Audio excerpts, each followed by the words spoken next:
नमस्कार दोस्तों, स्वागत है आपका हमारे चैनल पे और हमारे इस वीडियो में। आज हम चाइल्ड डेवलपमेंट में पहला चैप्टर कवर करेंगे। तो दोस्तों, अगर आप भी यूपी टेट की तैयारी कर रहे हैं, अगर आप स्टूडेंट हैं या फिर अगर आप प्राइमरी के अध्यापक हैं जिसे टेट का एग्ज़ाम देना है, तो आप हमारे चैनल को फॉलो ज़रूर कर लीजिएगा। इस पर हम चाइल्ड डेवलपमेंट का और यूपी टेट के सारे सब्जेक्ट्स का चैप्टर वाइज स्टडी कराएंगे, जिसमें बिल्कुल ही आसान भाषा में सरलता से आपको चीज़ें सिखाई जाएंगी, जिससे आपको समझने में बिल्कुल ही आसानी होगी। बहुत ज़्यादा आपको रटने याद करने की ज़रूरत और आप एग्ज़ाम में स्कोर कर पाएंगे। एग्ज़ाम आप आराम से पास कर लेंगे। तो अगर आप चाहते हैं कि बिल्कुल ही आसान भाषा में आपको चीज़ें समझ में आए, तो हमारे चैनल को ज़रूर सब्सक्राइब कर लीजिएगा। और चलिए शुरू करते हैं बिना किसी बकवास। आज हमारा जो पहला चैप्टर है, आज चाइल्ड डेवलपमेंट एंड पेडागोजी का पहला चैप्टर हम डिस्कस करेंगे, जो कि है चाइल्ड डेवलपमेंट द इकोसिस्टम। यानी कि आज हम बात करेंगे बाल विकास के वृद्धि का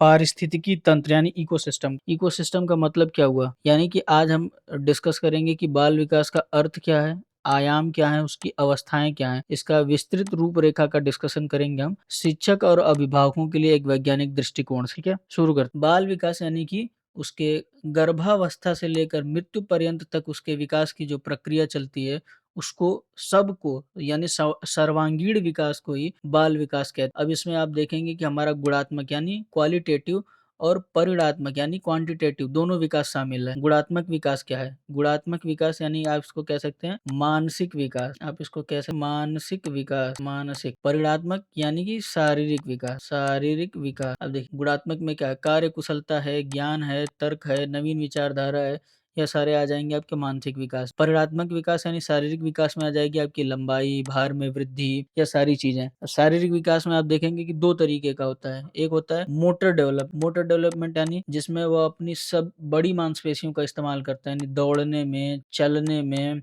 इन सब में। और अगर आप बात करेंगे दूसरा, तो होता है स्थूल डेवलप। इसमें क्या है? स्थूल डेवलपमेंट में आता है जैसे हमारा लिखना हो गया, पढ़ना हो गया, इन सब में जैसे छोटे उंगलियों हाथों का इस्तेमाल होता है, उसको स्थूल डेवलप। चलिए अब इस पर थोड़ा नजर डालते हैं कि हमारे साइकोलॉजिस्ट ने क्या कहा है इसके बारे में। तो हमारे जो क्रो साइकोलॉजिस्ट हैं, क्रो एंड क्रो, इन्होंने कहा था कि यह गर्भावस्था से मृत्यु पर्यंत चलती है। यानी कि बाल विकास वह विज्ञान है जो बालक के व्यवहार का अध्ययन गर्भावस्था से लेकर मृत्यु पर्यंत तक करता है। ठीक है, इनके शब्दों को जरूर ध्यान रखिएगा, एग्जाम में कई बार इनके शब्दों को ही पूछ लेता है, इनके कहे वाक्यों को पूछ लेता है। ठीक है, हरलॉक ने भी कुछ सेम ही बात कही है कि गर्भाधान से लेकर मृत्यु पर्यंत तक चलने वाली प्रक्रिया। बाल विकास मनोविज्ञान की वह शाखा है जो गर्भाधान से लेकर मृत्यु पर्यंत तक होने वाले विकास की विभिन्न अवस्थाओं में होने वाले परिवर्तनों का अध्ययन करती है। ठीक है, एक और साइकोलॉजिस्ट हैं, इनका नाम है रिक। इन्होंने कहा था कि जो विकास है वह क्रमिक तथा मंद गति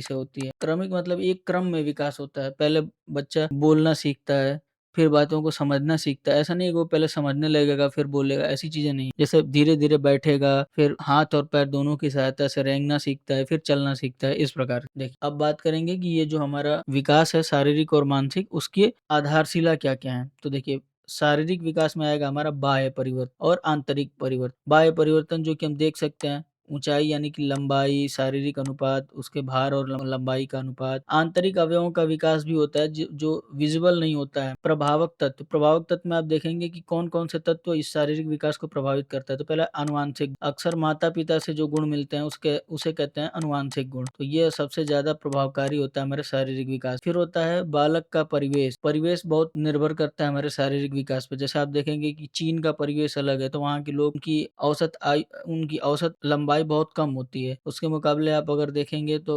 इंडिया में उनसे ज्यादा लंबे लोग होते हैं। अफ्रीका में चले जाएंगे तो वहाँ और भी ज्यादा लंबे लोग। तो इस तरह परिवेश का भी फर्क पड़ता है। अगला मानसिक में अगर हम देखें तो मानसिक विकास के अंतर्गत आता है कल्पना करना, स्मरण करना, विचार करना, निरीक्षण, समस्या समाधान और निर्णय लेना। यह सारी चीजें हमारी आती है मानसिक विकास के अंदर। अब बात करेंगे प्रक्रिया की, तो यह आयु बढ़ने के साथ साथ मानसिक विकास की गति भी बढ़ती जाती है। जैसे जैसे हम बड़े होते जाते हैं वैसे वैसे हमारा मानसिक विकास तेजी से होता है। मानसिक विकास हमारा मदद किस चीज में करता है? बदलते वातावरण में ठीक प्रकार से समायोजन करने की क्षमता। जैसे क्या है कि हमें यह पता होना चाहिए कि अगर हम अपने मित्र के साथ बैठे तो वहां हमें कैसा व्यवहार करना है, अगर हम अपने परिवार के साथ हैं तो हमें कैसा व्यवहार करना है। तो इस प्रकार से ये हमारा मानसिक विकास मदद करता है इन चीज़ों। अगला अगला बात करेंगे बाल विकास के अध्ययन की आवश्यकता क्या है। देखिए बाल विकास के अध्ययन की बहुत ही आवश्यकता है एक बालक के विकास को पूरी तरीके से संपन्न करने में। जैसे अगर बालक का स्वभाव आप समझेंगे तभी उसको आप उपयुक्त वातावरण दे पाएंगे। अगर टीचर को पता ही नहीं हो कि कौन सा बालक किस चीज में रुचि रख रहा है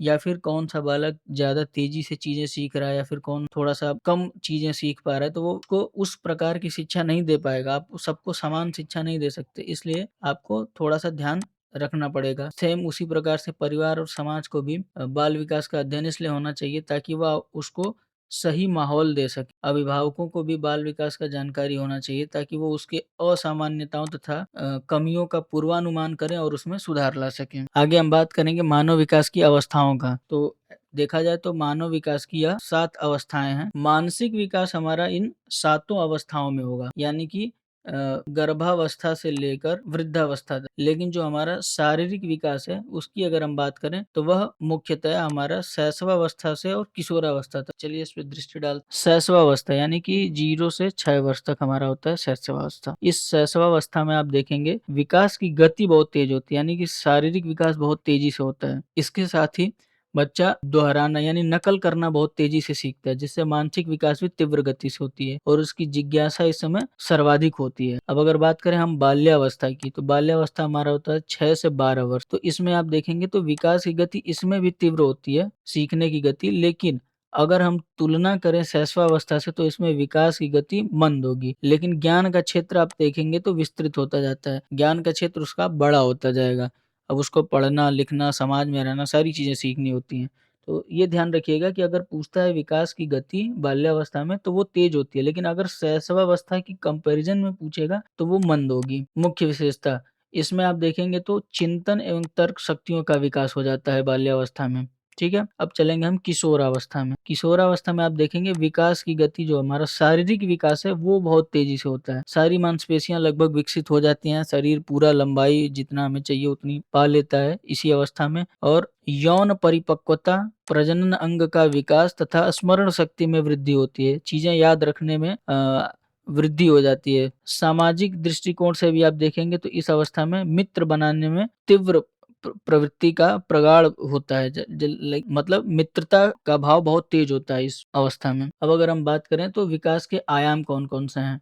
डायमेंशन ऑफ चाइल्ड डेवलपमेंट, इसमें हम अगर बात करें तो पहला है हमारा शारीरिक विकास। शारीरिक विकास के अंदर हमने जैसे बात किया कि हमारा मोटर डेवलपमेंट, स्थूल डेवलपमेंट ये भी आता है। इसके साथ साथ लंबाई, ऊंचाई, उसका भार, ये सारी चीजें हमारा शारीरिक डेवलपमेंट में आता है। मानसिक डेवलपमेंट जैसा कि हमने बात किया, मानसिक डेवलपमेंट में हमारा आता है उसके तर्क शक्ति का, उसके विचारों का, इन सब का प्रभाव मानसिक विकास से होता है। बात करें सामवेगिक विकास का, इमोशनल यानी कि भाव। सामवेगिक विकास मतलब हमारा जो अलग अलग तरीके का भाव होता है, यानी कि भय हो गया, क्रोध हो गया, दुख हो गया, ये इन इन सब में उम्र के साथ साथ विकास होता है, हमारे इमोशंस बढ़ते जाते हैं। अगला अगर हम बात करें सामाजिक विकास, सामाजिक विकास कैसे आपकी मदद करता है। सामाजिक विकास यानी जिससे हम रीति रिवाजों को सीखते हैं, रीति रिवाज, समाज में कैसे रहना, ये सारी चीजें जिसमें हम सीखते हैं उसे हम बोलते हैं सामाजिक विकास। उम्र के साथ ये भी बढ़ता है। संज्ञानात्मक विकास, संज्ञानात्मक और भाषाई विकास एक दूसरे से बिल्कुल इंटरकनेक्टेड है। जैसे संज्ञानात्मक विकास में क्या होता है कि हमें देखना होता है कि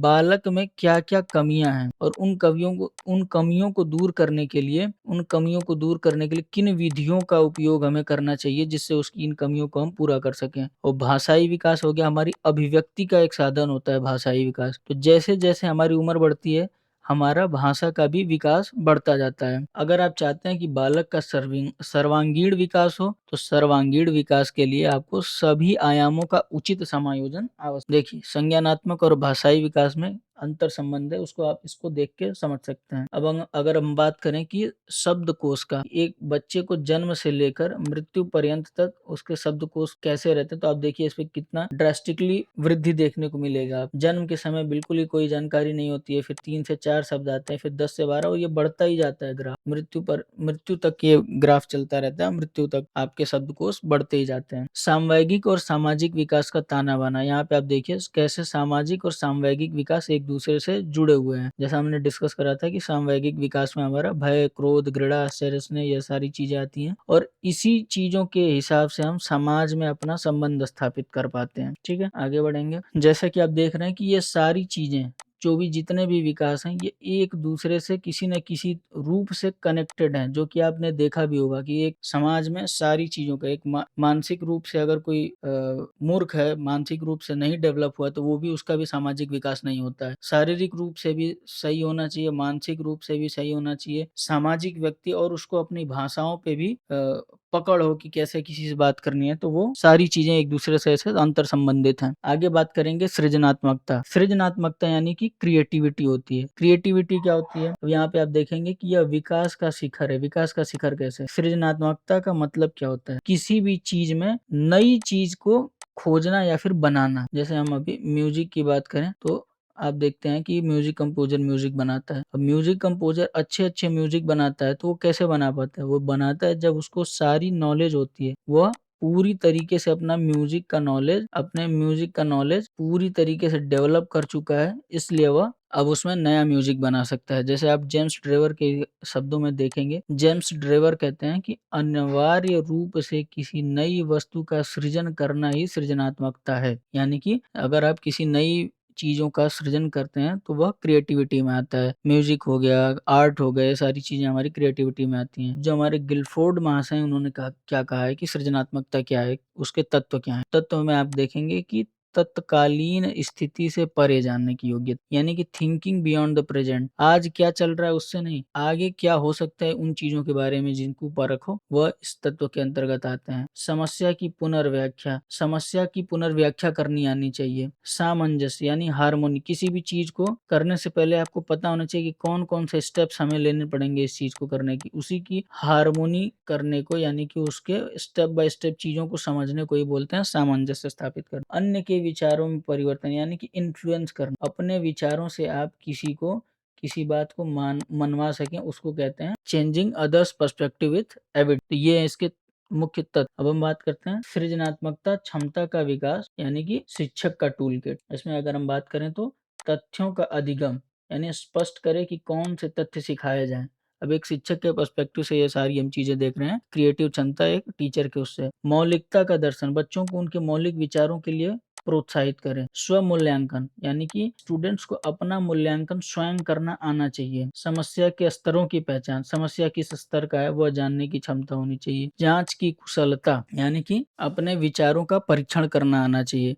पाठ्य सहगामी क्रियाएं, यानी कि पढ़ाई के साथ साथ और भी क्या चीजें करानी चाहिए। जैसे हमें किताबी ज्ञान के अलावा बुलेटिन बोर्ड, वाद विवाद, खेल कूद, एनसीसी आदि के माध्यम से नवीन उद्भावनाओं का विकास करना चाहिए, ताकि वो अपनी रुचि के हिसाब से चीजों में आगे बढ़ सके, केवल किताबी ज्ञान में ना रहे। ये हो गया हमारे एक शिक्षक का डैशबोर्ड कि उसे कैसे अपने करिकुलम प्लानिंग करनी चाहिए। स्पीच करेक्शन, इस पे ध्यान देना चाहिए। मानसिक स्वास्थ्य सुरक्षा, यानी कि विद्यालय में ऐसा परिवेश बनाए ताकि किसी भी बालक के स्वाभिमान को ठेस ना पहुंचे। वैयक्तिक भिन्नता, यानी कि याद रखें कि विकास की गति हर अवस्था में सेम नहीं होती है और हर बच्चे में सेम नहीं होती है। ठीक है, तो बाल विकास जो है हमारा, वह किसी ज्ञान को केवल परीक्षा के लिए नहीं होता। बाल विकास का जो ज्ञान है केवल एक किताबी ज्ञान नहीं है, परीक्षा तक सीमित नहीं है, बल्कि एक उत्कृष्ट शिक्षक बनने का आधार है। ठीक है, तो दोस्तों ये रहा हमारा आज का वीडियो। आशा करता हूँ कि आपको चीजें आसानी से समझ में आई होगी। अगर कोई कमी हो तो आप हमें कमेंट करके जरूर बता सकते हैं। हमारे वीडियो को लाइक और चैनल को सब्सक्राइब कर दीजिएगा। तब तक के लिए धन्यवाद।